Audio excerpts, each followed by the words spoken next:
گاؤں میں رہتے تھے، پھر کراچی چلے گا، پھر آیا چچا کی بیٹی. یہ بھی میں اصلاح کر دوں کہ لوگ بڑی بیٹیاں بیٹھی رہتی ہیں، ان کی شادی نہیں کرتے، کوئی ڈاکٹر انجینئر پروفیسر ڈھونڈتے ہیں. چچا بھی اس کے گھر میں، خالہ بھی رشتہ دینے سے انکار کر دیا کہ تو مولوی بن گیا، یہ کیسے کھلائے گا پلائے گا. ہم بھی اپنے لوگ کلندر تھے. میں نے کہا میں 2 مہینے میں چچا کو کہا شادی کر کے دکھاتا ہوں.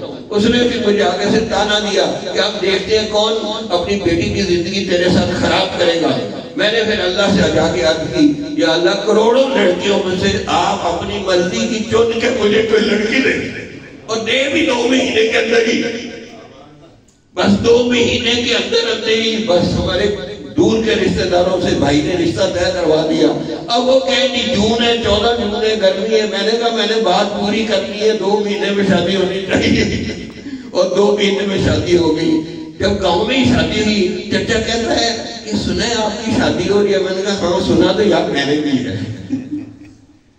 میں نے کہا یہ کیسے ہو سکتا ہے؟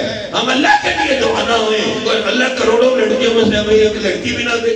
اور پھر اللہ نے ایسی چن کے دی، وہ LLB بھی ہے، عالمہ بھی ہے. وہ ہمارے حضرت کی برکت سے وہ افتتاح بخاری شریف کروا دوں. جب اللہ کی پسند ہوگی نا تو پھر وہ اللہ دین اور دنیا دونوں ہی دے دیتے ہیں.